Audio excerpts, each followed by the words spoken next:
We get the SpongeBob. Oh my god, dude, you almost make me spit out my water.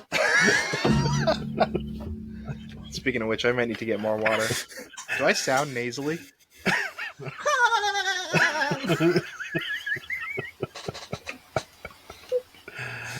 Like Sponge, dude! Whoa!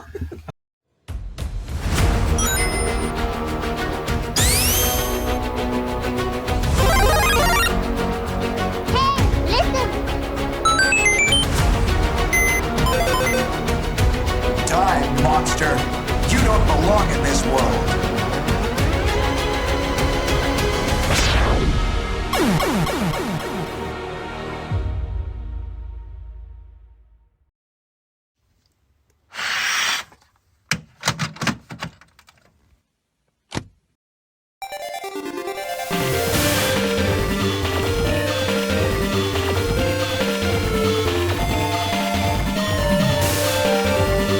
Welcome to the Cable Club.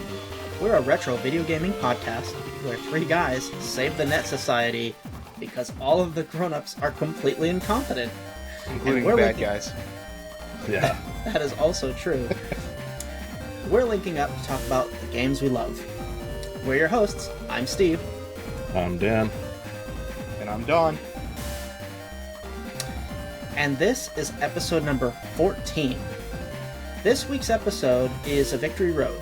Our randomly selected listener game was submitted by Hux. It's Megaman Battle Network 3. So get ready to upload data from us to you on the Cable Club. It's late, June 2003, and you just got released from school. Hearing that last school bell ring, it's like the best feeling in the world to a 14-year-old. And you think to yourself, this is going to be a great summer. It's going to be so awesome. But you had no idea just how awesome.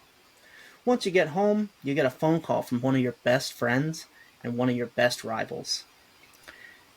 He just says out of excitement, "Dude, guess what just came out today?" Before you could even respond, he blurts out in excitement, "Megaman Battle Network 3 just got released."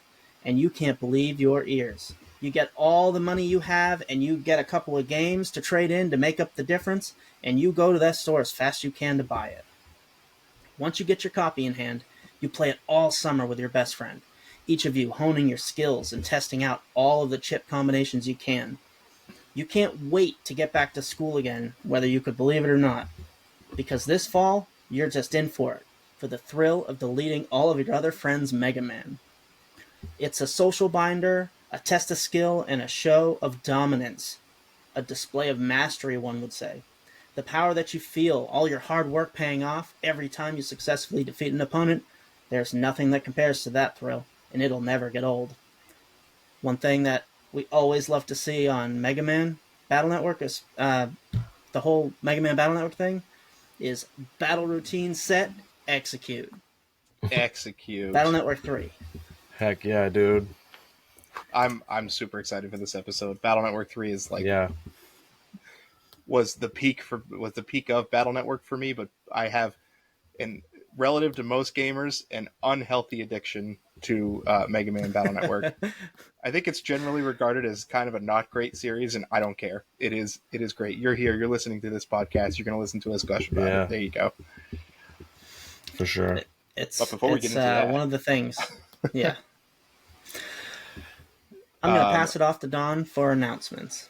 Yeah, we have a couple of announcements here. So first off, if you have been following us, we hit our sub goal of 50 subs on YouTube a couple of weeks ago, and we released a corresponding bonus video on Contra Operation Galuga, the newest installment in the Contra series. I'd say we all pretty much agree it's a pretty faithful entry into that series. So go in our episode backlog and check that out wherever you listen to podcasts. And we'd like to set a new sub goal. So if we get 100 YouTube subs, we'll release another bonus episode. But that's not the only way to get us to do another bonus episode. We're on other social platforms like Spotify and Apple Podcasts. And help me out, fellas. Where else are we? Everywhere you find podcasts. Iheart. Amazon and Amazon, Audible. Yep. Audible. Yeah. Yep. So if we get 50 subs on any other platform or 50 subs in our Discord, because we've been having a blast with our new Discord community. It's Thanks been to so all much those fun. who have joined, and thanks to all those who make it fun pretty much every day. I'd say there's something going on. We will release another bonus episode based on those numbers. And that kind of steals the thunder for the second announcement. But the second announcement is, what are you waiting for? Join our Discord. Come play games with us. It doesn't have to be retro games. We are a retro gaming podcast, but can be any games of any kind. There's discussion boards on the game of the week, discussion boards for past episodes, discussion boards for Slay the Spire, because that's a big part of our community. Gaming couches to hang out on. Yep, memes, news, all that good stuff, all over on our Discord. You can find the link down in our description. And I guess while we're plugging, we'll just keep on plugging. At the top of the episode, I'll mention it. I hate mentioning it because I always feel like I'm asking for something that maybe I don't deserve, but looking for likes. So if you're watching this video and you enjoy this content and you're a repeat watcher, I can't tell you how many times I watch somebody's content and probably don't hit the like button. Go ahead and hit that like button. And if you're not subscribed, go ahead and hit that subscribe button too, so we can make more bonus episodes. And if you're on another platform, please leave a kind rating and review. Or Please. your honest opinion. We'll take it. Oh, yeah. I mean, we're all honest guys. Yep. We are going to get into our question of the week and news. And if that's not your thing and you'd rather hear us talk about Megaman Battle Network 3, as we all want to do, go ahead and use the little slidey thing at the bottom of your podcast listening platform. Slide to about the 30-minute mark, or you can use the timestamps in the video description below to skip this part of the video. But we'll be judging you. Absolutely judging you. Mm-hmm. 100%. We have our own special Like the title in Judge Tree Discord in for Battle Network skippers. 6. Nice. We definitely have to make that a one of their roles. Question of the week, skipper. Are you a listener skippers. or a skipper? Yeah, skippers. All right, Dan, take it away. Question of the week. Okay. So, question of the week comes from Lady Lishi. What is your favorite game with a female protagonist? I love this question. I got this, boys. You got I it? have a good one too. Final Fantasy VI. Okay, take it away. What do you got? So which one? Because Final Fantasy VI is segmented into two places, World of Ruin and World of Balance. In World of Balance, you have Tara Branford. They're both female. In World of Ruin, you have Celes. They are. both female. They're both female. So far as we know. And I think they're the most hotly debated characters to be the actual protagonist of Final Fantasy VI, although there's an argument to be heard for almost every character in that game. But like as far as the main character, they developed the game. It's pretty debated. They developed the game so that there wasn't like really a true main character. They really wanted you to be able to like relate with multiple characters as the main character, because they all have their own storylines that are mostly integrated and important. So they had that detail in mind when they developed it. It's pretty cool. I like Tara more though. Out of the two, she really holds it down for someone that doesn't have any memories. She's got it organized. Yeah. Man, I've only played through 6 once, and it was so long ago. But I remember playing as like my main character was like Shadow, because I like ninjas. He'd slit his mama's throat for a nickel. That's depressing. He just like walks out on you all the time. Did that like scar you as a child? Yeah. Like, no, I don't actually think I beat it too, and I think don't you have to like save him on a ship at you have one to point? wait until there's like 1 minute left. Yeah, so you can completely like lose him forever if you don't do that. Yep. I like 6. It's good. Yeah, I should go back and actually finish it. Maybe it'll be our random game of the week. Yeah, that'd be something, right? Man. All right. So I have 3. The first one I'm going to mention. Dan, we have a guest. We only have a certain amount of time here. You bet. I'll be quick. This one's going to be popular, I think, but it's like, and I've seen this answer before, but it's like I can't not pick it because I love this series, and it is Samus Aran. you know, I think that's going to be a popular pick. And It would be. another mention I have is Claire Redfield from the Resident Evil series. I mean, it really depends on which Claire Redfield, because I don't know, they change her look a lot. But She's like in 2, right? yeah. But my favorite look of her is in the rail shooter. I think it's called Chronicles. Umbrella Chronicles. Yeah. John and I played the crap out of that. Yeah, I'm actually On thinking the about Wii. buying it She again looks because so my fine wife in would that play it one. with me. Yeah. But my number one pick is probably going to be weird to you guys, but like it's Tomb Raider, which is Lara Croft. That was one of mine from the new ones. Yeah. Lara Croft, my dad actually bought like the first Tomb Raider when I was a kid, and we played the ever living crap out of that game. So Whose dad didn't I don't buy know. the She first Tomb she Raider? just grew on me. I see I know. nobody raising their hands there. But Yep. yeah, I've actually bought like all the remakes or the reboots that they did, and I played through all of those. Yeah, I don't know. I really like that franchise. Yeah, the remakes were really fun, and I was thinking about that when the question was posed in the Discord. That was one of the ones. But I'm actually going to go with Madeline from Celeste. Oh, okay. Oh, that's a good one. You mean her name's not Celeste? No, Celeste is the mountain that you climb. Yeah. The person I watched play that game named her Big Bopper, and that was just that's the name that I know that character by, unfortunately. Big Bopper. Big Bopper. Yeah, and I was also thinking of Samus as well, because I played like all of those games, and it's hard. Yeah, I, mean, didn't want to Samus, pick it. It's like such a good franchise.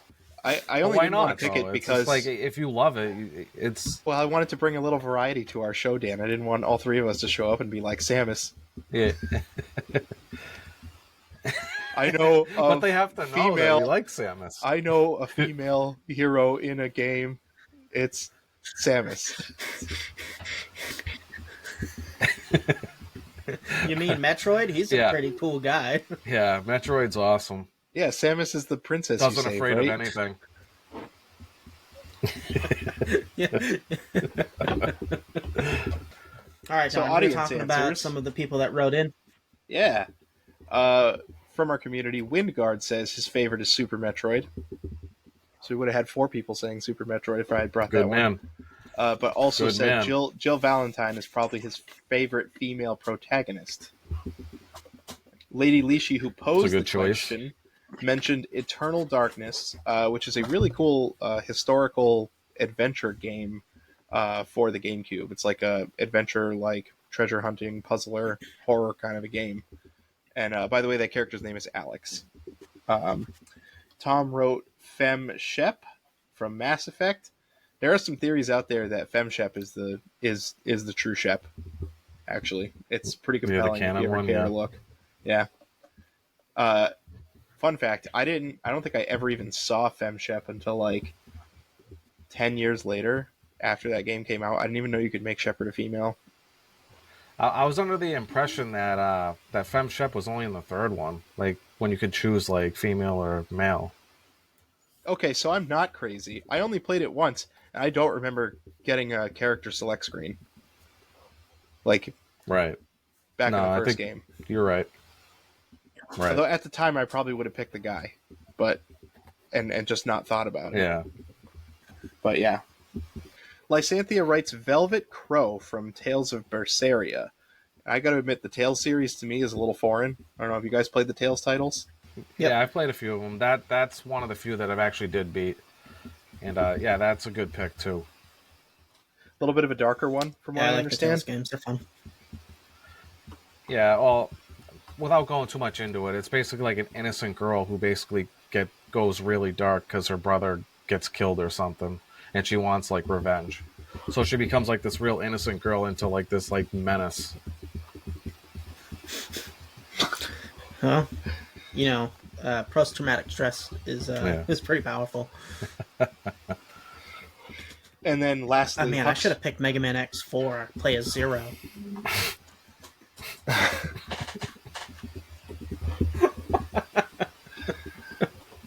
She has long hair. What? and breasts. Yep. Yeah, the green ones. So what if she has a deep voice?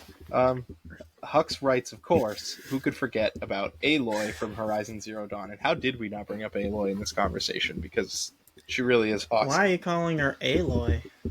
That's her Is name. it Alloy? No, her name is... So Alloy. it's spelled Alloy, but it's pronounced Aloy. If you've played the games, Huh. they pronounce it I didn't know Aloy. that. I haven't played it. Yeah. That's it's really a really weird awesome because either. like that whole thing is like the whole thing isn't. It's like machines that are like sentient almost. They're like wildlife, and they're. I haven't played it. All right, listen, we are But, about like, to talk about Mega Man There's Battle like future Network 3. technology. Okay, you got to suspend a little bit of disbelief Okay. here, all right? But the whole point of the animal creatures is some kind of like Earth rehab scheme that is going on, and like something went wrong, and like humanity killed itself, and now it's on the brink, right? And then there's the what's left over are all these like weird animal machines that do stuff like tend the ground, and there's like little tribal people, right, using what they can cobble together from technology to survive. And it's like so far in the future that pretty much everybody forgot like what life was like. Like they forgot, the big cities and everything. I don't know how long it would take to actually do that. Let's just assume hundreds of years, right? And then you play as Aloy, and there's a whole series. I don't really want to get into it too much because it's really worth playing. And one of the best parts of Well, that no, first I game wasn't are like the expecting you to first explain the 45 whole minutes. thing, It's but awesome. like, Yeah. yeah, I Well, was just saying it's that there's great. like it's like emphasis on machines and stuff. So I assume that Alloy would have been her name. But I Well, I haven't think played it's it, done so on purpose, I'm right? perfectly capable of being wrong. Yeah. Okay, Yeah. Probably. cool. I'm interested in playing it. One of these Yeah. days, right, Steve? Yeah, find the time somewhere. Yeah. It's pretty open world, so I know you've been kind of sick of open world games lately, so it's probably not going to be high on your list for a little while, but yeah. So anyway, if you want to get your question of the week answered, you can write us in at thecableclubpodcast@gmail.com, or if you join the Discord, you can pose the question in the question of the week Discord, just like Lady Leashy did. Do it. Do it. Do it. We're gonna cue up a little of that sweet, sweet Battle Network music, and we're gonna get into the news.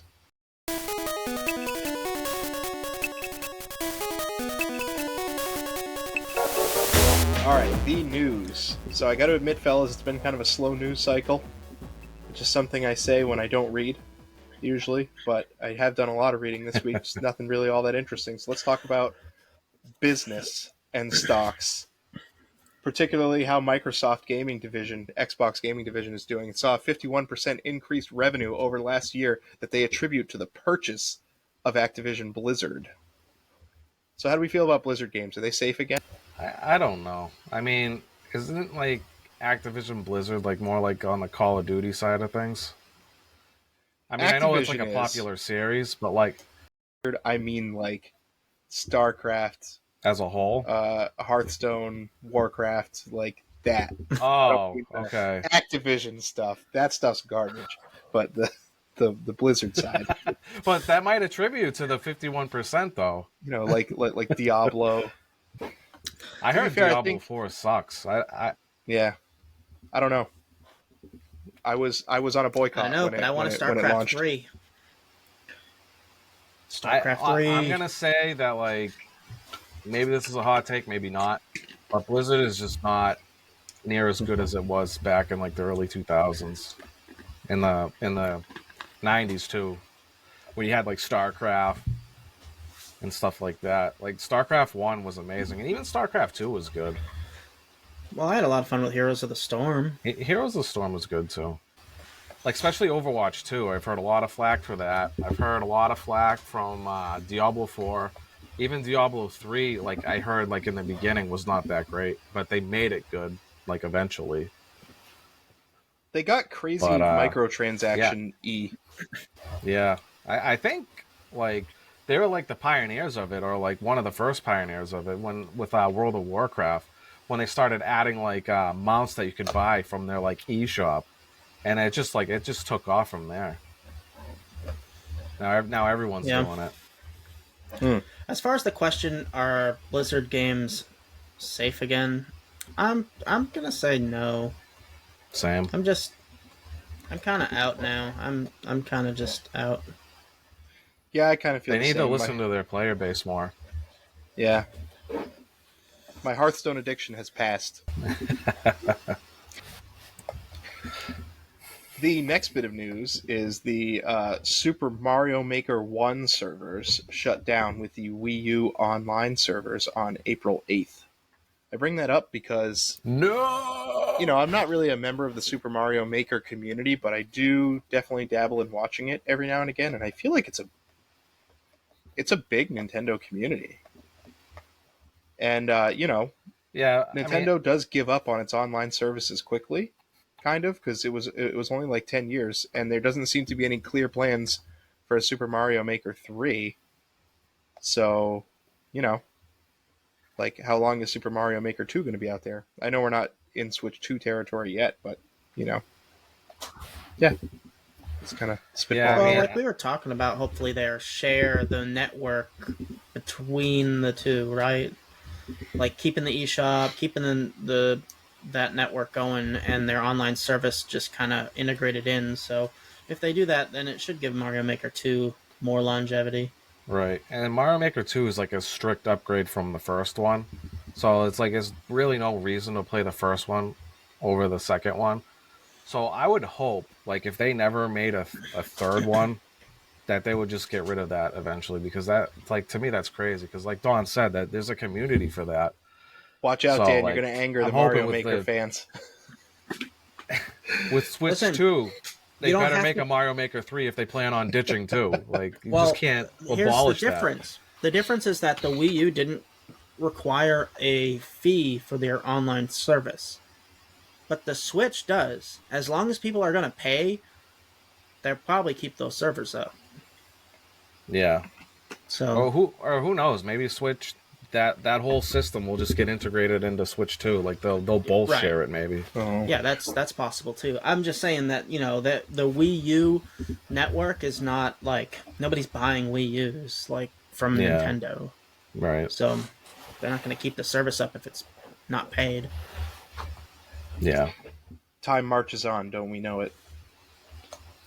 All right, and this last one is a little bit of a PSA, but if you are a ROG Ally owner, as I know Dan is, they are extending their warranty from 12 to 24 months, and this is apparently due to a faulty SD card reader built into the device. Oh. They also are extending the return window on the device 90 days as well.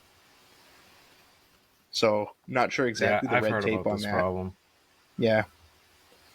I can explain it a little bit. Yeah, go ahead. The SD card, like the placement of it, is basically where like the main components are. So like where it actually gets hot is where they put the SD card slot.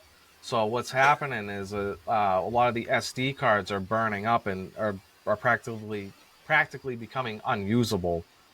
I know, like, for like the very first versions of the ROG, this was happening, but I think with like later versions, they added some kind of casing like inside the where the reader goes, so like it blocks the heat from like actually destroying the cards. And that's the one I have, thankfully. I didn't know that until I actually looked at the serial number. But like, yeah, that was a pretty big oversight, if you ask me. Yeah, I would be upset. Yeah, no, I'm glad that I avoided that, because I didn't know that when buying it. They're not cheap, right? And the onboard memory for most of the models is not all that impressive when you consider how large AAA games are these days, right? Like your Yeah. Final Fantasy VII Rebirth has got to be over 100 gigs, right? The first one was like 95 gigs, and people thought that was ridiculous. So, of your 500 gig memory in the lower end models, like that's a fifth.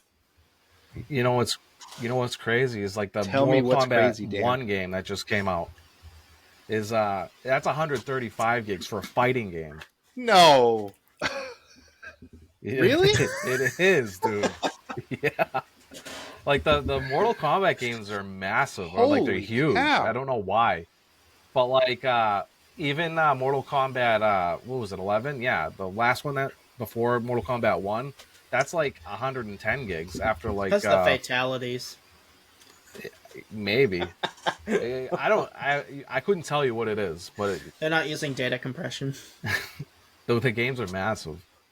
Yeah, and I feel like if you're not talking about 2 terabytes worth of memory, you're just not talking, right? So this SD card is You're kind of just important. babbling, Yeah, like spitting I got around. 500 gigs of memory. What are you talking about? No one knows what you're talking about. You idiot. Yeah, I used to be able to fit 5 photos on my flash Buy this drive. big 2 terabyte house only to Yeah. get burnt down from the rug.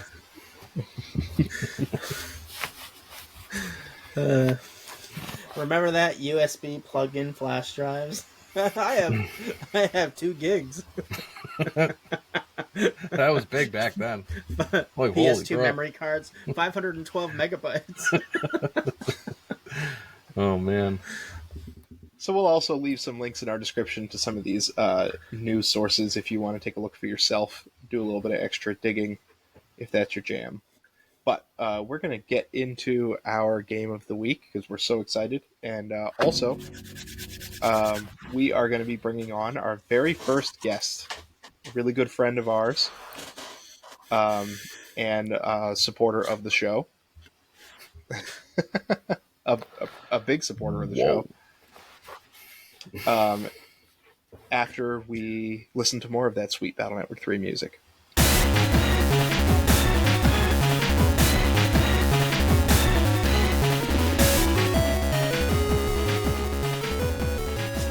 All right, welcome on, Hux.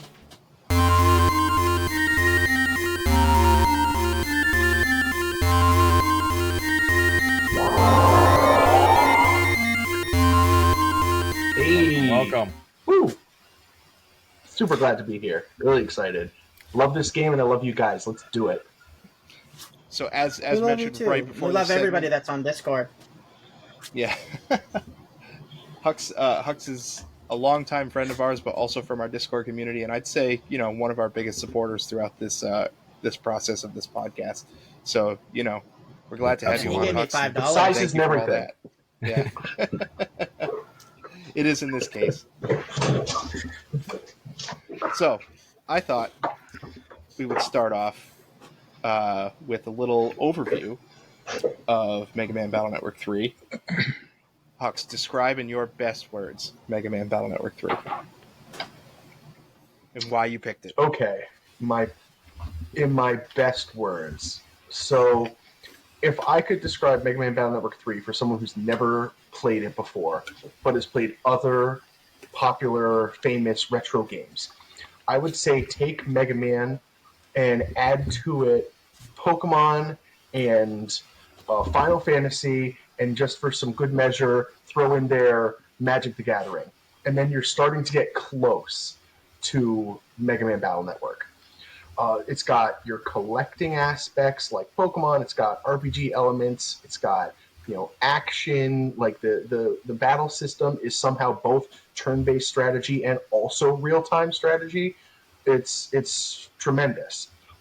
So that's why I love it. It's because it's really combined all of my favorite things in one of my favorite IPs. And I chose to recommend, or I guess submit for the pool. I chose the 3rd version out of 6 because it's just, I think it's got some of the peak story for the whole franchise and some of the peak net battling. That's what they call the battles in the game. The bosses are fun. I just think that it's really balanced. It's just fantastic. I don't know what else to say other than that it's just terrific. And if you haven't played it, you really ought to. Absolutely. Yeah, I don't have things anything that is against that. on that. I think the only game I can think of that maybe even comes remotely close to sliding into the same genre as Mega Man Battle Network would be that Kingdom Hearts Chain of Memories, maybe. where like it's the real-time combat system, but most of your big Similar. moves are done by cards that you pre-build the deck with. And in Battle Network, you get chips, but it's basically a card deck essentially, and you collect Yeah, the a cards card by from any other enemies. name. Yeah, basically. But yeah, no, I think it's very unique. I can't think of another set of games that is really close to Battle Network in the classic era. Wouldn't you guys agree? I wanted to also point out. Oh Yeah. yeah, yeah. Yeah. I can't think of any games that are like exactly similar. The other thing is that if you were to compare it to Chain of Memories, the main difference is in Chain of Memories you're running around like you would in the Kingdom Hearts games. But in this, you're on a grid that you can move at instant speed, basically. It's not like Yeah. tactics, like Yeah. Final Fantasy Tactics grid style. It's It's like a you 3 have by 3 spaces grid. you can occupy, and Yeah. you can move amongst your side as much and as quickly as your fingers can move, almost, to dodge attacks quickly. So it's like it's grid-based battling with cards. Right. So it's so if we're going to get into the details, for anyone who may not have played with us this week, you want to join the community and play with us other games every week going forward, I'd love to play with you. But for this game, it's when you get into either a random encounter or a story-based encounter, you are playing. There's a 6 wide by 3 down grid where the 3 by 3 9 on the left is yours, the 3 by 3 9 on the right is the opponent's, and you get the free movement in real time among your squares. And then there's a bar at the top. I think it's set to go for like 5 seconds, but at the end of 5 seconds, you can push your L or R buttons, and that'll pause the real-time action fighting and bring up a menu where you are randomly given cards out of your deck. In this game, we'll call them the battle chips in your battle chip folder. It represents weapon data that the human sends to Megaman in the virtual space, and he uses that data to fight. And this combines your card-based deck builder, fighting and the strategy elements, but with these live action, real-time, intense fighting segments. And it really, I think that's super unique. Extremely. I was just thinking to myself now, so without getting into too much of it yet, you're getting sent these chips by your operator, which is like the character you play in the real world. And I'm just thinking to myself how you get random chips. Like, what is Lan doing? Well, it's Watching in and his like screaming at bag. He his just screen. grabs a handful. Yeah. So He just grabs a handful at a time. you need this one, right? Just, Come on, it's sword, wide sword, long sword. Why do you keep giving me this regular sword? Okay. I'm sure it's in somewhere. Stop putting that in my folder. And I just wanted to tie this back to Mega Man a little bit. So Mega Man is in the title of the game, but what this game is not is Mega Man. Like, you don't jump and That's a shoot. great point. You don't platform, right? You do shoot, but honestly, like, once you get enough good chips, you're probably not going to touch your regular pea shooter buster like almost ever. So, but they have That adopted depends on your all of style. our favorite Mega Man characters over to this new style. So the story in this game is that instead of fighting it out in the streets with real life super fighting robots, we are fighting with super fighting net navies. Viruses. Yeah, and we're fighting viruses that look like all the Wily robots, right? So the IP is there, but it's a whole different kind of story, and they've redesigned a lot of these characters. And I want to make a Right. case. So it's really cool because it's essentially. Oh, sorry. No, go ahead. Well, I was going to say it's essentially like an alternate reality, like a divergent timeline, right? The whole premise of the game. If you're familiar with Mega Man, somewhere in the history of the world, robotics technology takes off, and there's real life robots of the human variety, which are like the main characters, and then all these other robots, which are like your mob enemies, right? In this timeline, instead of robotics technology, it's network-based internet technology. So that's how you get to this sort of story, and that's how they make it make sense, where all the same characters are there because it's still the Mega Man multiverse, if you want to call it that. All the same characters are there, just in a totally different context, because instead of robots, it's all networks. So the net navis are human people in the real world's personal AIs, their own little Siris and Alexas that they send off into the internet. Except in this world, viruses are just everywhere, to the point where if you're like a 3-year-old, you need to learn how to like clean your own computer. Well, to be fair, there's a lot of viruses on the real internet. Your protagonist is like a 5th grader, right? And even the first game opens up with you in a classroom learning how to virus bust. Every game starts with a virus busting lesson. Yeah, it's what we call this process. Yeah, we don't it's like have Pokemon. Malware. Yeah. Okay, we have virus busters. We bust those suckers. Yeah, we're not playing. All right, we're sticking guns on them. It's like Pokemon. It's the only thing that matters is virus busting and network and like knowing how to program things. That's all they learn in school. But like in Pokemon, when you're like 12 years old, you are ready to just be on your own. You don't have to go to school anymore.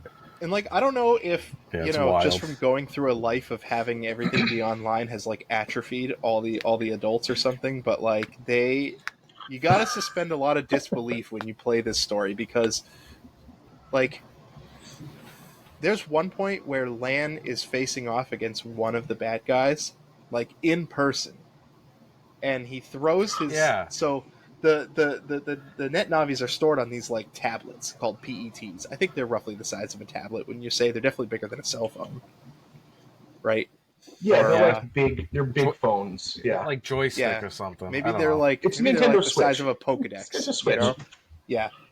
So he hurls this thing at this guy's head. Now this is a full-grown man versus a 5th grader, right?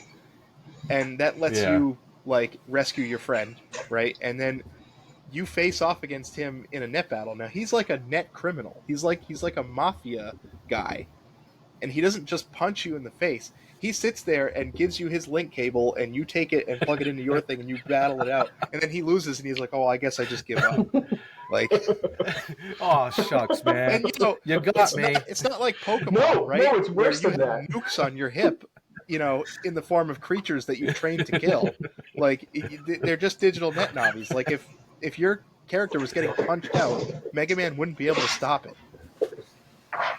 Yeah, I know. It's funny because in the story, in that character, once you whoop his butt, and when he does, he tries to run away, and then the other 12-year-old stops him. Not with like kung fu. He just stands there like, I'm in your way.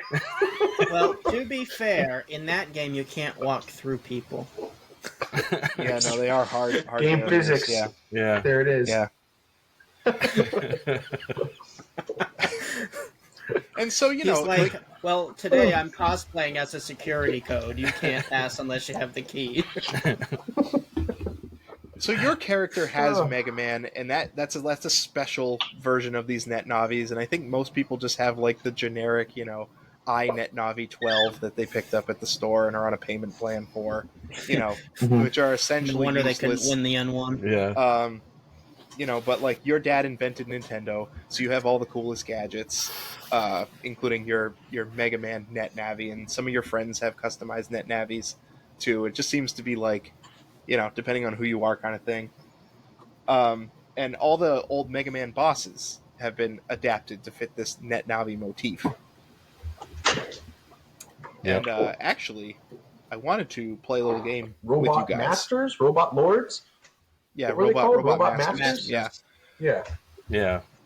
So the original Mega Man game has 8 titles, and 8 Robot Masters per 7 titles, 6 Robot Masters for the first one. I think there's some few additional ones on like peripheral systems too. So many Robot Masters for those of you doing math at home. So I actually adapted. I took some photos of the Robot Masters that are in this game, and we're going to compare them side by side with their net navi counterparts. We're going to go around the circle.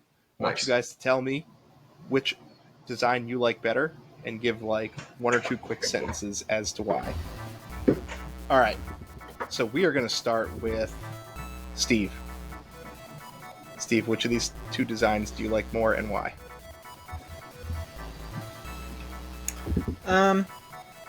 Personally, I think I like the original roll a little bit more.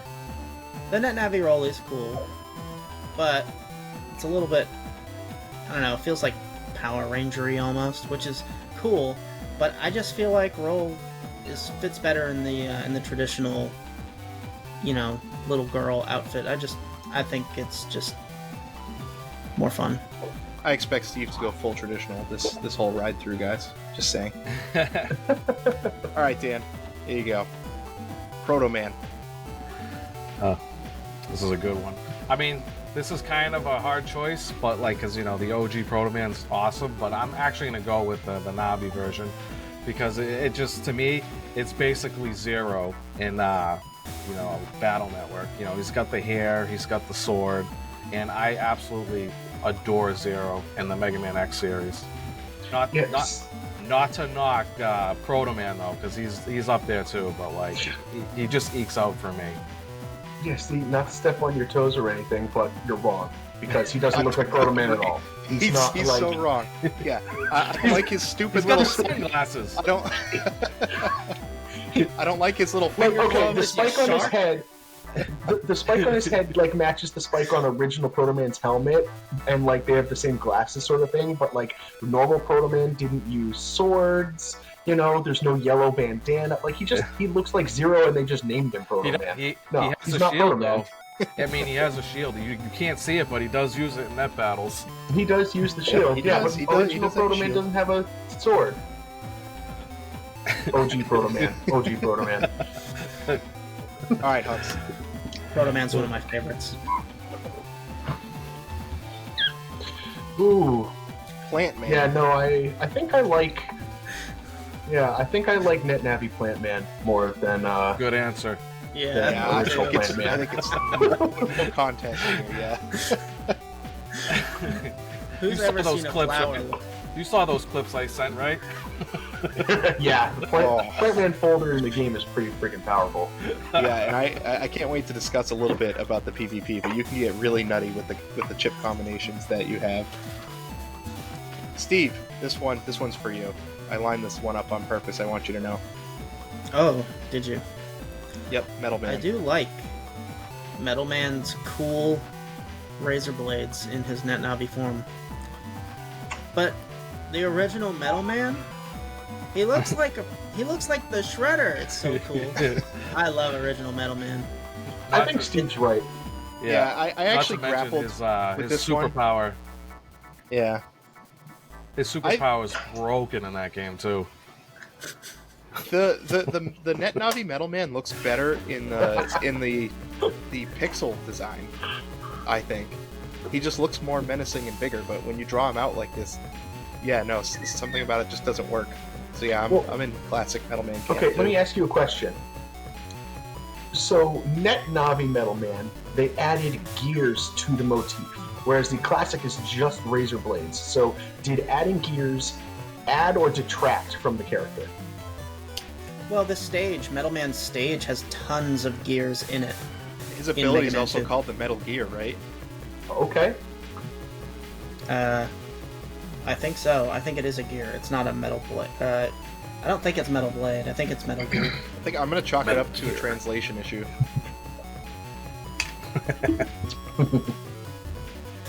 All right, Dan. Oh boy, they both look like dopes. Let's be honest.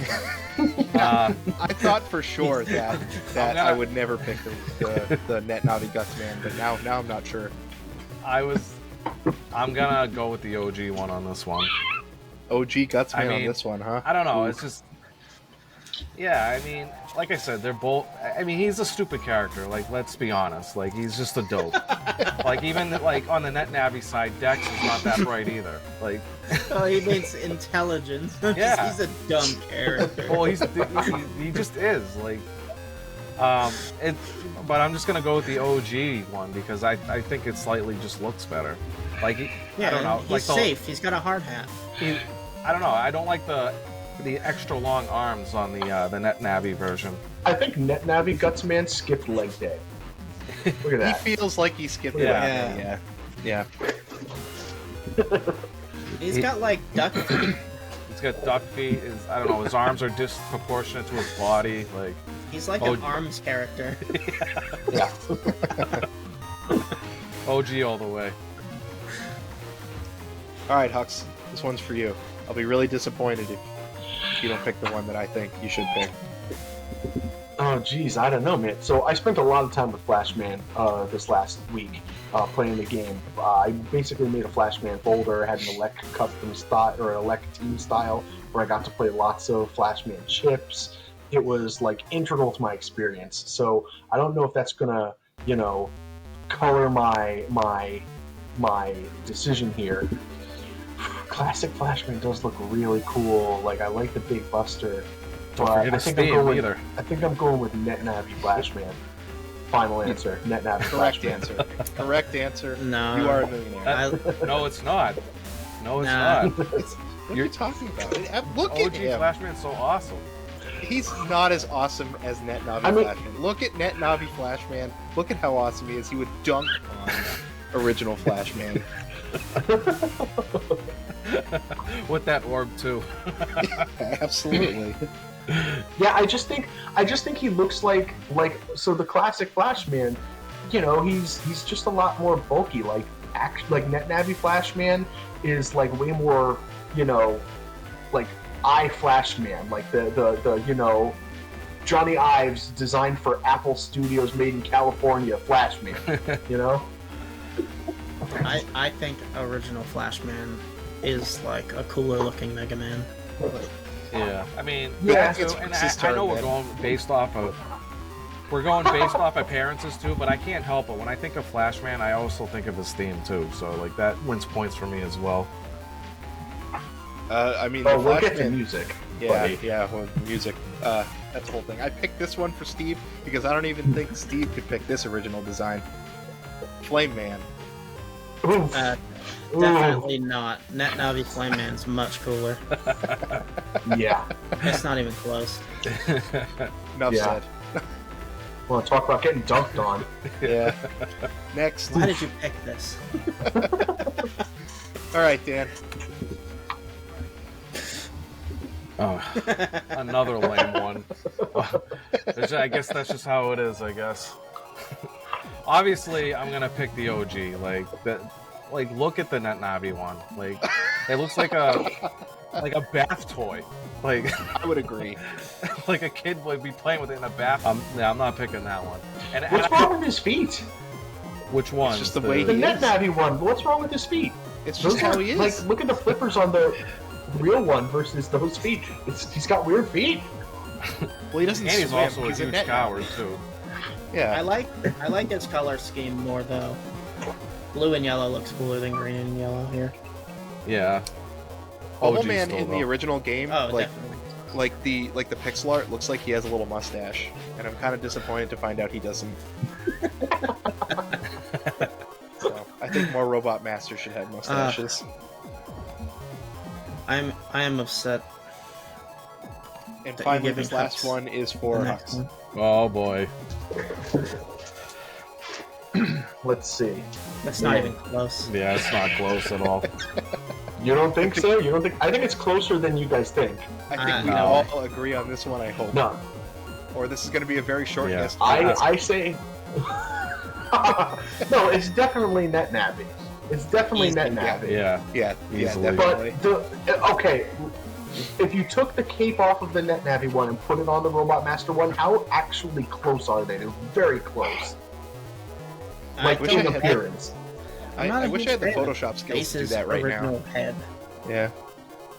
You don't like Base's I original just head? think the helmet design is a lot cooler too on the Net Navi Yeah, one. Net Navi's helmet is way better. See, to me, it's the feet is what does it. Because, like, look, I think the Net Navi with the gold, like black and gold is one of my favorite, color combinations.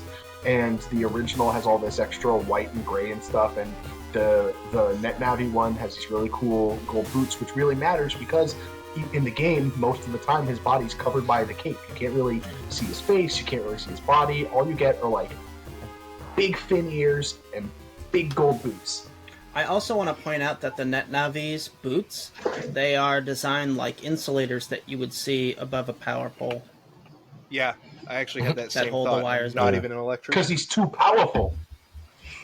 Yeah. Yeah, that one in particular, yeah. Could short out the entire city of Manhattan. Very cool. All right. That was fun. Did anybody keep track who won? Classic or Net Navis? I was just about to announce that. Tell us in the comments Navi's below. Five to nice. 4. Really? What was the score? Five, Ooh, it was 5 close. We always have Wow. close contests on this podcast, and I can't tell if that's a good thing. I feel like just one time I want us to have one contest where one dunks on the other one like hard. And I really thought it was going to be Street Yeah, Fighter that was versus when Mortal we- Kombat the other day, but it wasn't. You should have recorded Oh, our that's net battles. I dunked on you pretty hard. Yep, you did. But I surprised the shit out of you the first time. Absolutely. You still got Absolutely S ranked, did. and I Didn't still see that took coming. your Miramasa. Yep. Oh. Does that move us into PvP, or do we have other topics you guys want to hit? Well, yeah. So now we'll pretty much just talk about the game, right? So we talk about where it started, with you in the classroom, and that's basically as peaceful as the game gets, right? So from there, throughout the whole story, you're just essentially haunted by this net mafia group that's just running around causing all kinds of crime, and it's up to 10-year-old land and not any sort of police authority to stop it. So, Well, Chad does a lot behind the scenes as an agent or whatever that you don't get to see, but it's just assumed that they do stuff. You don't actually see them do stuff. Yeah. I've been thinking about the story a lot this week, and going back and replaying it and really kind of trying to internalize it. I think the villains, the WWW organization, they just had like the wrong place, wrong time, didn't they? Like, Land didn't go hunt them down. He just was at the scene of all like 6 crimes and was there to stop them every time by chance. Well, It's like if you're Wiley, you rolled a 1 out of 20 critical miss Yeah, 6 that times. one, well, kind of. I mean, they still got away with all the Tetra codes. They still accomplished the main goal, so it didn't really matter. Okay, you're, all right, good point. You're like playing catch up, and I think it's in the first game too. It's the same deal. They're like trying to steal pieces of data, and you do show up and you stop whatever it is they're doing in the real world, because in this world everything is connected to the net and is controlled by the net. You've got everything from like stoplights to chalkboards to killer washing machines. So it's a crazy Watch world out out for those there. killing washing machines. Yeah. You would think that in a world like this, they would all be installed with a ridiculously strong, like, Firewall? Navi to Or protect, no, yeah, not Navi. protect them from any kind of virus. Not Like, this world. just make copies of Megaman. He's just data. Maybe everybody's home would be on a really secure, not network connected local area network. Yeah, but, as Where have long I as heard that before? Local they can- area network. they'll just break in and jack into your washing machine. But like, so the story aside, because it is hokey, I'm pretty sure I know the Oh, it's answer to very this, hokey. but for our listeners, what do you guys think of the overall presentation of the game? Like, how does it strike you? Why do you like it? I'm a big fan of isometric viewpoints. Like, I don't know, it just kind of helps me feel transported better. Like, if you were, like, for example, I was playing last year Grunty's Revenge on the Game Boy Advance, and it was a Banjo-Kazooie game. And, like, they did, like, a straight top-down style game. It just didn't feel so good. But the isometrics, you get to run in straight lines, easily and navigate like in straight lines just feels good. Like it feels like, how you would think electricity goes across the circuit boards, like in straight lines and everything. It just feels really good. Oh, that's Yeah, actually a the really good battles are point. good too. I'm going to talk about the battles for a second, where it feels very snappy too. Like almost like it's by frame. Like you can dodge moves. Like usually, if you get hit, it's your fault because you have all the time in the world to dodge anything. Hitboxes are perfectly clear Yeah, because you're Yeah. on a grid. Either your grid is hit or it's not. yeah. Sometimes you get trapped in a corner when Gutsman decides to destroy all your panels twice. And he starts Well, throwing gut why punches. why did you let him get to that point? Set you up Yeah, like that. He can Zeta Whatever he punch wants. later on too. Yeah. So as far as the presentation for me, what I think of about the presentation is I think of like the graphics and the image, like how it actually looks. So it's a Game Boy Advance game, which is essentially a Super Nintendo on wheels, right? It's meant to be played on like a 3-inch or 4-inch screen, however big the original Game Boy Advance screen was. Now, I played this week on the Legacy Collection, which is remastered, and so I played with a little bit upscaled, smoothed out graphics, and I played on my Asus ROG Ally, which is a super high def 7-inch screen. I did that, and I also played on my docked version on my 24-inch monitor. And I had no problem with the image being blown up to either of those sizes, 7 inches or 24 inches. The smoothing made it nice for sure. I wouldn't have liked a old OG quality graphics on a 24-inch screen. Would have been a little too grainy. But with just a little bit of smoothing from the remastered and the Legacy Collection, I think it held up as good as any modern indie intentionally pixel art style game. It Yeah, does really I have think some I of was the the only best one that pixel played art. it on like. Yeah. Yeah, For sure. it does. And a million I- sprites. I was the only one that played it this week that couldn't use an upscaler because I didn't play it on the Legacy Collection, and I gotta say that it still looked really good on the Retroid that I played it on. So That's it, like a 4-inch handheld, right? 4 or 5-inch. the screen, Yeah. Yeah.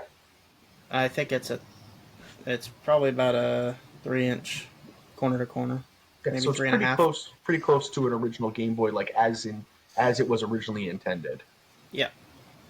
No, you can't really see the pixels. Like it just looks smooth and clear, and they do a really good job detailing everything: phones, posters, bookshelves, carpets, walls, Oh, did floors, you guys see everything. all the cameo Like stuff? they did a really good job.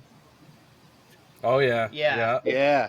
Mega There's Man like Zero in Higgly's shop, and Yep. And there's the yeah, ServBot rug in Yai's house, which is something I never noticed. I've played this game so many Yeah. times, and that Yai's one house is I actually totally all missed. about the Easter eggs. Yeah. So in Yai's house, she's got Mario's like overalls hanging on the wall. You just Right. And she Mario. has Data on the sofa too from Mega Man Legends. Yeah, yeah. Oh wait, there's there a are a second good amount that second I had Mega seen. Man Legends reference. Yeah. She's got Data, the little monkey thing on her sofa, laying on her Oh, sofa. I didn't see that either. Okay, I think What's that the one was second Legends one? probably a little the ServBot. Servbot. Oh yeah. They're you the said little Lego people looking things that follow Tronbon that. around. Yeah. Yeah. isn't the I think it's either an action figure on Mail's desk or on her screen in her room, but somewhere in that corner of her room is I think it's Aaliyah, right? From Mega Man X. There's some Oh no, I think some Roll. Mega Man character portrayed in her room. It's like I think Roll is A different version of literally Roll? there. Yeah, the Mega Man Legends version of Roll. So yeah, that makes 3 Mega Man Legends versions. And actually, funny enough, the design team Wow. on this game shares a lot of the crew members with the Mega Man Legends design team and the Mega Man X design team. It's pretty Well, interesting. you guys know Mega Man Legends way better than I do. Wasn't this around the same time, like Game Boy Advance and like what PlayStation 1 era? No, believe it or Well, not, Game Boy Legends came Advance out is Game Boy- in 2001. pretty late. Yeah. Oh well, yeah. I guess Oh. it's pretty similar then. Yeah. Because I think GBA came out in the year 2000. Really interesting. Yeah, but that's PS2. Very cool. So presentation, right? We talked about the graphics and stuff, and that's one sense, right? But the sense that actually matters for a presentation in this game is your hearing, because the sound is phenomenal. The soundtrack, the OST for this game is banger after banger after Yep. banger. It is. And the GBA has My a favorite notoriously theme? garbage sound chip.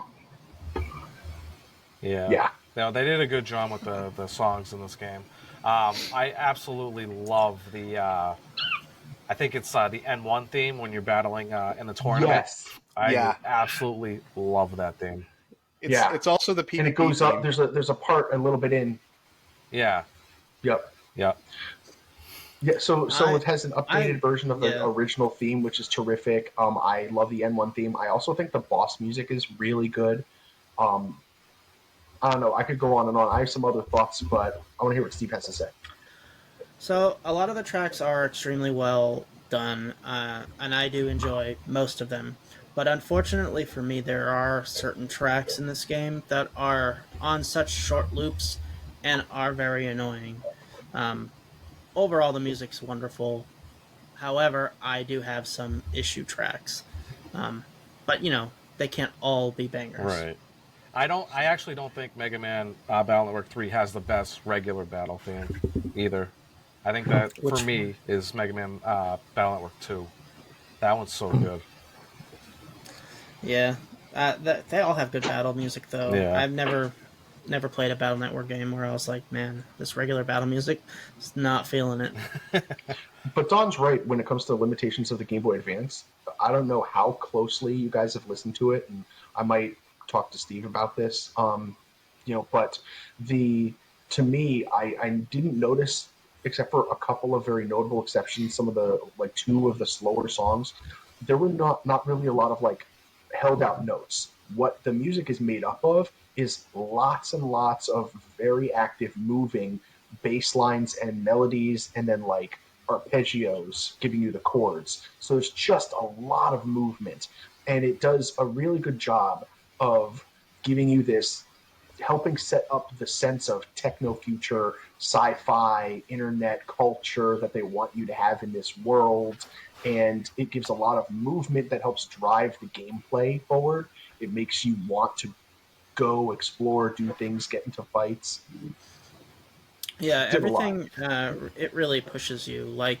That sense of adventure really stands out in these games because, unlike regular Mega Man games where you're stuck going left to right and there isn't really a lot of alternate paths, this game is half exploration and half battle, really. And you're going to do a lot more exploring in the real world in this game as opposed to the net world. But the net world does have a fair amount of pathways to explore as well. And a fair amount of dead ends. Yeah. Yeah, but usually they in dead ends there's a reason for them. Either you appear with a Navi ghost, or there's an HP memory somewhere, or a place to unlock a locked data, or there's almost always something to find in most of the nooks and crannies in this game. So with the music kind of pushing you forward to feel more adventurous, I think it was a really good design choice. Yeah. And before we moved on from music too, I did just want to give a some notoriety to the composer. I'm going to butcher the name, but her name is Yoshino Aoki. And That sounds right. I feel like there are composers, two kinds of video game composers when it comes to these retro titles, right? Composers who make good music and then slap it onto the retro console, the sound chip restrictions be damned, right? And the other kind of composer makes songs with the hardware restrictions in mind. And this composer Yeah, is you got also, Koji Kondo and yeah, Nobuo I think Uematsu. of David, Legendary what's his names. name? The guy that did Donkey Kong, right? Like the Donkey Kong Oh 2 yeah. soundtrack, is like one of the most legendary game soundtracks ever created. Like, it's just unbelievable. People didn't realize that the SNES Sticker could even Brush put out. Symphony is so good. Yeah, it's so good, right?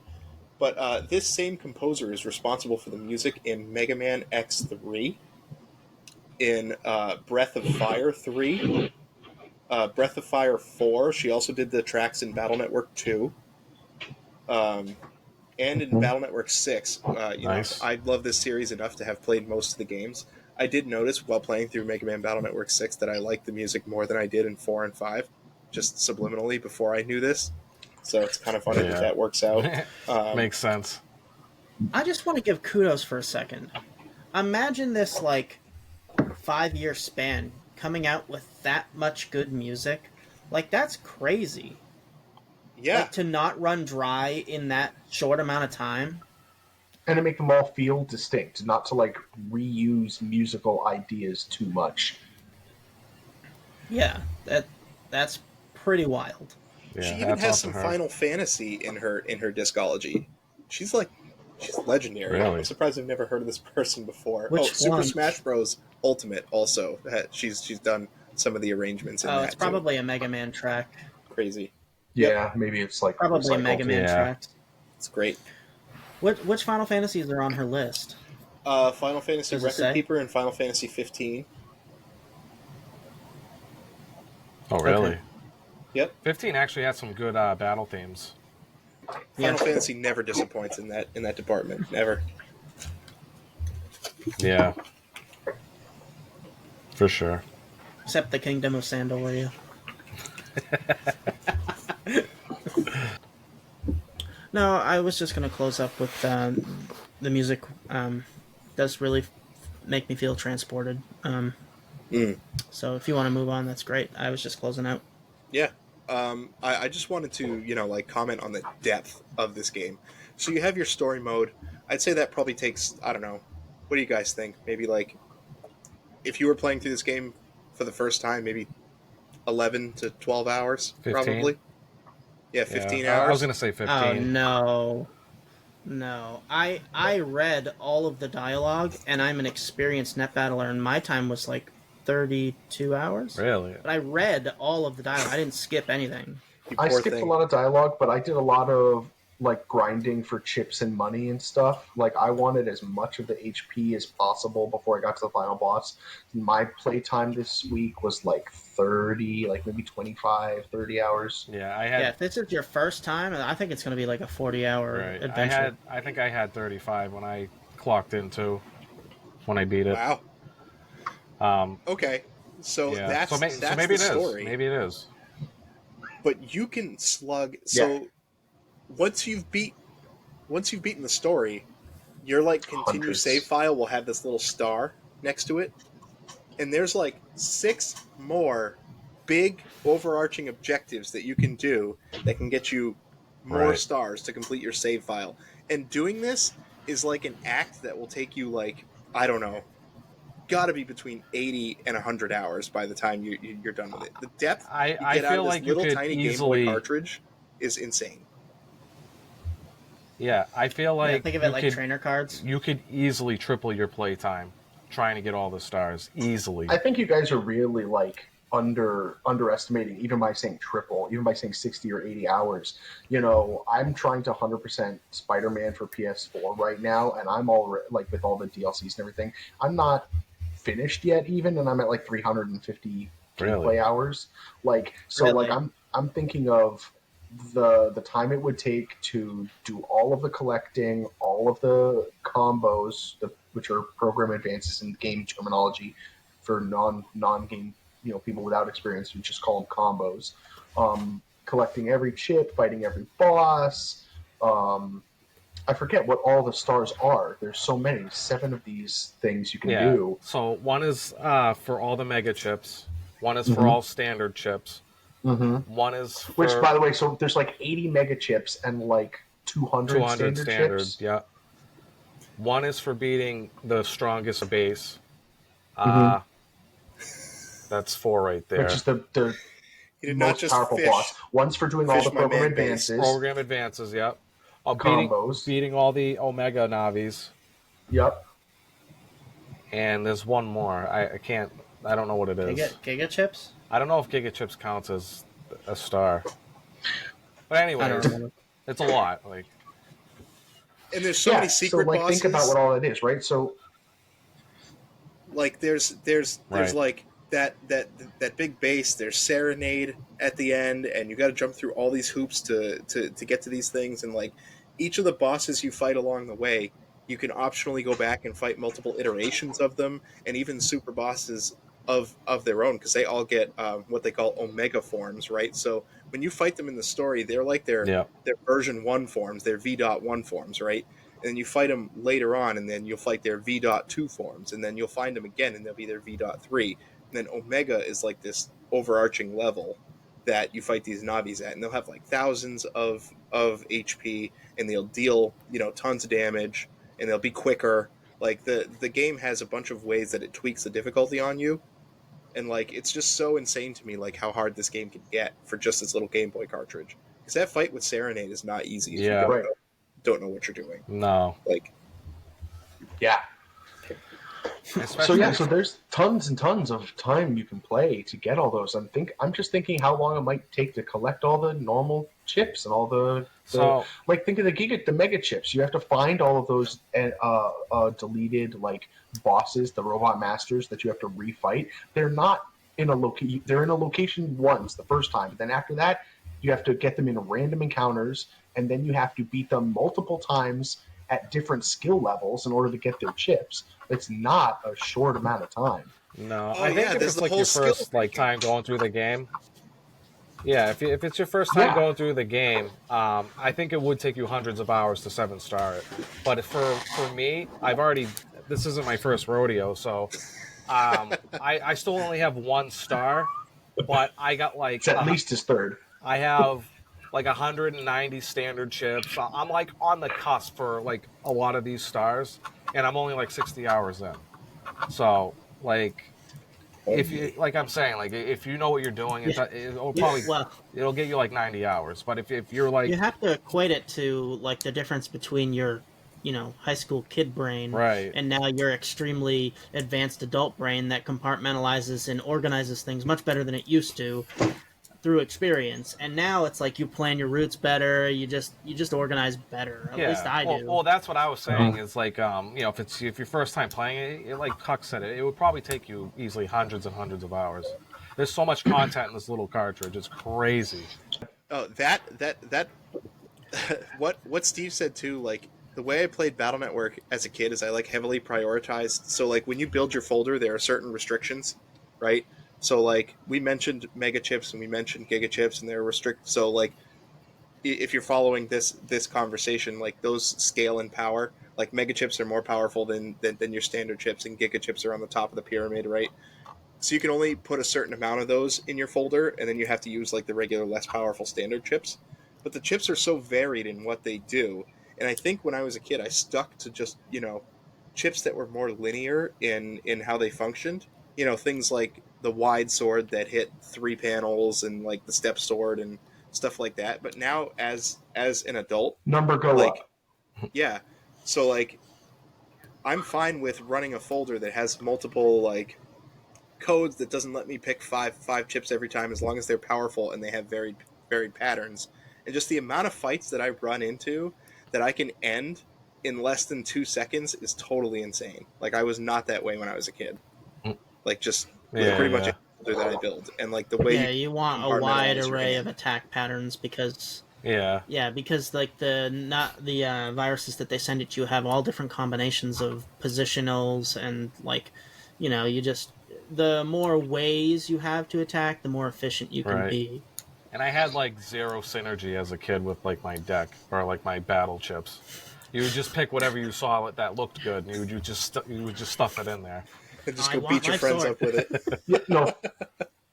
For me, when I was younger, it was all about just having as many of the same code, right? So the battle chips all have a letter code, A to Z or asterisk, and You you got can custom only every time, didn't you? yeah. This time around, I got team style because and there's the styles too. Oh, Yes, the that's And the right. styles. Navi customizer. There's so many elements to this game. Yeah, so So real basically, quick. what we're talking about is that. Well, what? Yeah, so Real quick, what? Mega Man X had armors. Mega Man .exe Yep. has which I just realized now is a pun on Mega Man X. It's .exe. Really? Yeah, I never picked up on that before. Wah wah. He has styles. He's an executable file. Yeah, they all You guys are. have a favorite style? Wood Shadow. All right, boys. so for this game, Wood Shadow. yeah, so there's 4 elements: wood, fire, electric, and water. And then there's like 7 styles, and you can get some combination of an element and a style, and that makes your style. And the elements are largely random, I think, and then the style itself is based on your play pattern. So in the story, after a point, you unlock these styles, and then afterwards, it's just a matter of grinding out fights. So like 200 fights, 500 fights, or something, you get to change styles if you want. That's too long. Yeah, it's a lot. It's a lot. But so as far as asking what our favorite styles are, the element to me largely doesn't matter, but I like electric because I like stunning stuff. And I just like custom because I like to have more cards in my hand. I don't like just drawing 5. I want to draw 10, man. Let's do it. Let's go. I think my favorite would be, I never got it, but like with this Plant Man folder that I have, I would love to have electric guts. I'm Heat team at the moment. My favorite's always been Aqua Custom. I like that so against people it probably isn't as strong, but in the game there's a lot of enemies that hide behind barriers, and the charge shot for Aqua will hit behind things. And it charges extremely fast, so I like Aqua and Custom because I like chips as well. And Don said Wood Shadow, I believe. Yeah, so each element has its own like charge shot. You know, Mega Man charge shot. You hold down the button and then let it go for a bigger attack. But the Shadow style, which was exclusive to the blue version of this game, because there were 2 versions, blue and white, would turn you temporarily invulnerable, basically. And the wood element has the unique trait where if you're standing on grass, because you can change what these panels are, you heal. And you combine that with a Navi Cust program, and the Navi Customizer is like this built-in deck, essentially, that you always get that's made up of Tetris pieces. It's like a 4x4 grid, and there's a whole programming thing, and I don't even think we can really get into it. But like this example really speaks to like how all this crap works together, right? Because you have your style, which has an element. You have your Navicus, which has a program in it called the Undershirt, which makes it so that when you take lethal damage, you go down to 1 HP. And if you're anywhere above 1 HP, any hit you take will bring you back to 1 HP. Then you have to have a chip that turns your stage into grass, right? And this Wood Shadow style can make itself invulnerable with its charge shot. And if you get hit and go down to 1 HP and you make yourself invulnerable, then you're going to start healing on the grass, and maybe you'll get to 4 or 5 HP before you become vulnerable again. And if you take another hit, you're just going to go down to 1 again. So all this stuff, like this deep combat system, it all works together, and it's just like I can't believe that these games are rated so mid. Like for example, Mega Man Battle Network 3 on GameFAQs is like rated as 77% and a 7.9 on IGN. Like just how complex these games are and crazy. how everything works together. Like it's so rare. Because you'd think something like this sounds so over-designed and there's surely wasted space, but like when you really get down to it, like it just, I don't know, it's such a good feeling. I don't know, can you guys kind of like describe this a little bit? Yeah. Let's take this opportunity, if it were me. The thing is, now we've talked about story, we've talked about how the game works and everything. We talked about all these, like the stars you can get for doing all the different challenges, and we said maybe 100, maybe more hours just to beat all of the content in game single player. Now take everything we talked about and apply that to the fact that you can play and trade with other people. So everybody, you can customize every part of your fighting experience, your style, the chips in your deck, and your Navi customizer, all kind of at your own disposal to make your own play experience, and then you can take your Mega Man and fight your friend's Mega Man. And with that level of customization between 285 other chips and all the different programs and how you can play Tetris on your customizer to up certain stats and lower other stats and gain and lose special abilities. It's so everything we've said up to this point leads to this just S tier multiplayer experience. It is one of the best 1v1 games you can play on like any console. It's every bit as good as a Super Smash fight or a Mortal Kombat fight. It's every bit as good as a Pokemon battle or as a game of Magic the Gathering.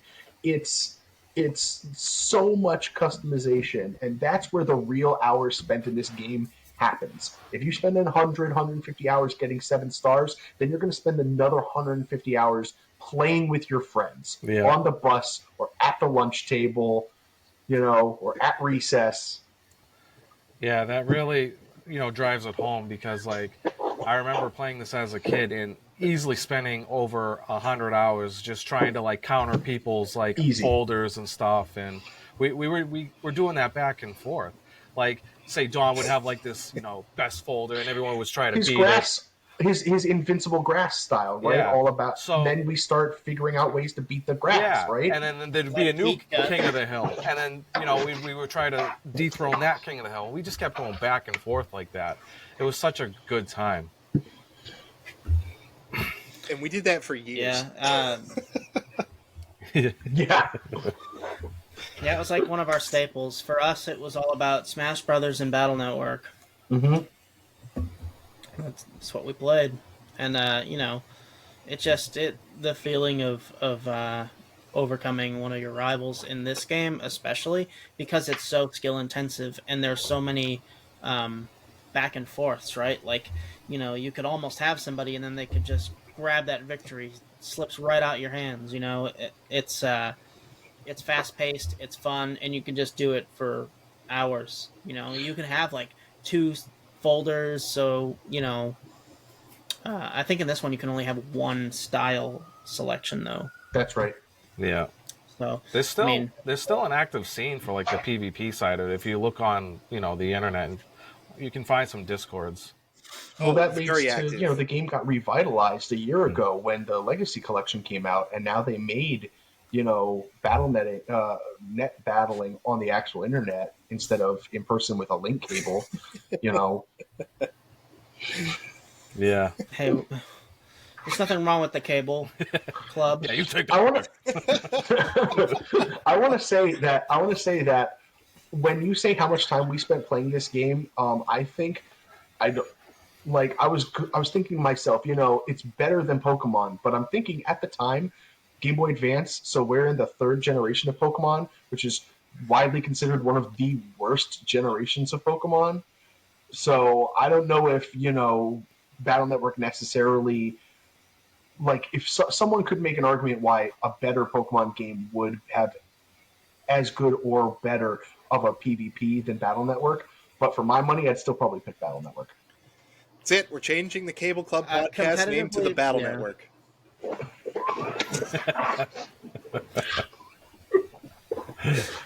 Well, that's it. Jacking out. See ya.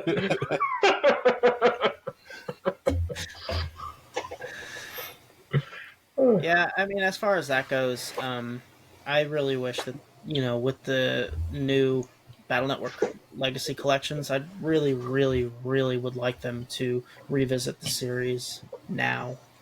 Pokemon's not doing so hot. We need something to take its place, just like in Gen 3. Yeah. None of that Star Force BS. And this could be the hero. Yeah, none of that Star Force. Star Force took the concept and Star Force was immediately transparently a cash grab because they made the first version of Star Force had 3 versions of that game. Really? Wow. Oh, the XYZ or something? No, it was Pegasus and Falcon and something else. It was, that sounds gross. Unicorn. Yeah, because there's Star Force 1, 2, and 3. And Star Force 2 had 2 versions, and Star Force 3 had 2 versions. Star Force 1 had 3 versions. That's how, like, after the success of Battle Network, the spiritual successor from Game Boy Advance moving to DS, the Mega Man Star Force games, that's the kind of greed they had in that moment. So it was just in a long line of Capcom shitting all over Mega Man. So let me guess, like, for these 3 games, like, you would have to trade between the other 2 games to 100%. Yeah, that sounds absolutely gross. Ugh. I'm glad that Battle Network kind of avoided that. And stuff. Yeah. Battle Network got worse at that in the later games because, like, depending on the version you played, like, so Battle Networks 2 and 3 have the elemental styles we just discussed, and except for one style different maybe in Battle Network 3. But in Battle Networks like 4, 5, and 6, you had the ability, instead of styles, to, like, fuse it was like Soul Mega Man style or something. Sometimes it was Soul, sometimes it was Unisons, whatever you want to call it. But then each game would have like 6 to 8 different robot masters in it. And so which version of the game you picked did dramatically change your experience and also your ability in PvP. Was that Proto Man and Colonel? Did that? I know you got like teams and stuff, but they were different. I actually like the Soul format version a lot 5 more. If I'm being honest. Yeah. I haven't really played 5 and 6, but I've looked at like 6 gameplay, and it seems like they like really fleshed it out in 6. They did. What they did with 5 and 6 is these fusions or soul unisons, whatever they were called at the time, they only lasted a few turns. Sometimes you could just activate them when you needed them. Sometimes you needed to like sacrifice a specific battle chip in order to activate it. So it had deck building ramifications, and you know, if you used it once in the game, you got it for 3 turns and then it was gone. So you either used it when you needed it and won the game, or if your opponent could stall you out, there goes your big edge. And you know, it in a way, I think they were trying to balance instead of the elemental styles where sometimes you're just like, well, I'm a water style, he's an electric style, I'm screwed. Yeah, maybe they were, but you know, I think like watching some of the competitive scenes, it didn't really matter what style you had. It all comes down to skill, baby. Always comes down to skill, baby. Which is why I love Battle Network. Amen. Well, that's what we think, right? Yep, it is. I think it's a good time to wrap up. Yeah, I think we've gushed on for about an hour or so. Did we have? Yeah, pretty close to that. And that's 1 out of 100 hours, guys. Let's go. Who wants a net battle right now? I would, but I played on the Retroid. I don't have the Legacy collection. Currently on sale. Currently on Capcom Steam sale. Grab it today. Yeah, that'd be a good pickup. All right. Well, we are gonna move on to our outro then, and we are gonna say goodbye to Hux. Thank you for signing on with us. I know it's late for all of us, so I appreciate you staying up to talk Mega Man Battle Network with us. No, yeah, I love all you guys. Like I said, I love the Cable Club. I'm really supportive of what you guys are doing here and building this community. You know, I'm really glad to be a part of it. And I was really, really glad that my game got picked this week. And if you guys, you know, if I get lucky, maybe we'll talk again. If I pick another banger of a game. Right, yeah, just keep putting in those submissions. Yeah. Thanks, everyone. Thank you. All right, so that is our thoughts on Mega Man Battle Network, but what did you all think? So we had a YouTube poll going, and if you didn't know about that YouTube poll, try heading over to YouTube and clicking our community page sometime. We have lots of polls on stuff. We want to hear your opinions. We hear our opinions all the time. 50% of you said that you love it. You think it's great. Gave it the highest rating on the poll. 25% of you are suspect and said it's just okay. You sheeple, you're with the IGN crowd, obviously. And then the other 25% of you have never played it before. Go play it. go play it so we can vastly Yeah, outnumber good those time to people play that it think this now. game is just okay. Yeah, this game is And excellent. unfortunately, we're going to set aside Mega Man Battle Network 3 to pick our next game. But in our Discord community, we have a past games of the week channel. So don't feel like the Battle Network fun is over. If you want to keep playing Battle Network, keep playing and keep talking about it and keep having fun with it over in the Discord. But for now, Steve, you're going to pull up the randomizer and jack out our fun.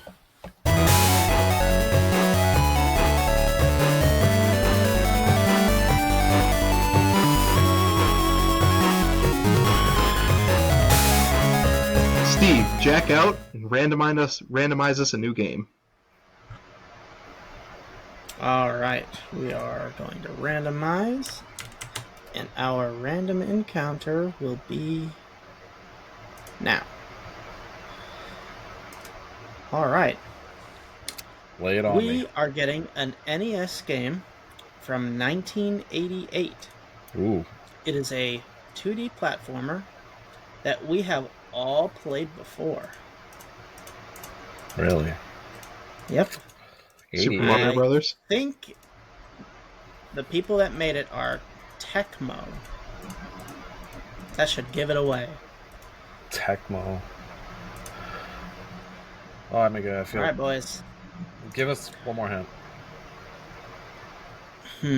A real hint this time.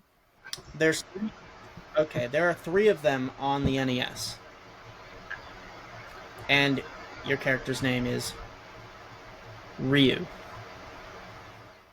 Oh! No guess? Oh! Yeah, I know what it is. Oh. We're going to be playing for the next 2 weeks Ninja Gaiden. Oh, boy. This is a tough That's one, exciting. fellas. I love Ninja Gaiden. Yeah, it's a That's a very hard good game. series. That's like Contra level hard. Might even be harder. It's harder. Yeah, I think it's harder than Contra. It could be. Well, without getting too far into it, there is unlimited continues in that game. So Contra, True. not so much. Yep. So, if you, the audience, would like to play along with us and get your ass handed to you as bad as we're going to this week, find a way to play it and leave your comments and chat with us in the Discord about it. It's on the Nintendo Switch. It is? You can play it on the Switch. Very cool. Play it on the Switch. Awesome. All right. So, thank you for listening. And if you've made it this far in the podcast, great. Go ahead and leave us a like and a comment. And consider interacting with us. We're just 3 guys who want to build a community and of people who want to play and talk about games. And you can find Absolutely. our episodes anywhere you can find podcasts on YouTube, Spotify, Apple Podcasts, Audible, Iheart. and Iheart. Yep. Basically Amazon, everywhere. Yep.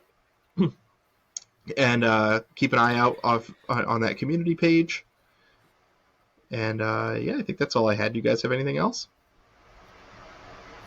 Yeah, I just want to point out, like, this past week with this game, with the Discord, we had so much activity. It was insane. And I just want to keep that same energy. Like, yeah. We were talking about, like, different, like, how difficult, some of the aspects of the game was, or like how stupid strong some chips were. Just all in all, just a great time. And I would just love to do that for every game. It had a blast, like Don said. The memes, too. Yeah. The memes. And it's the perfect place to write in any comments you have on the game for us to read on the show and answer the question of the week. Or if not answer, you could pose a question through the Discord. It's just a great place for us to all get together, and we're all excited to spend more time interacting with everybody and building that community, like Don said. Right. So if you are watching this and you aren't a part of the Discord, it's in the descriptions below on all our programs that we post to. So, give a click and say hi. Yep, and like and subscribe. It helps a lot. All right. At the risk of sounding more desperate, game over, fellas. Game over. Game over.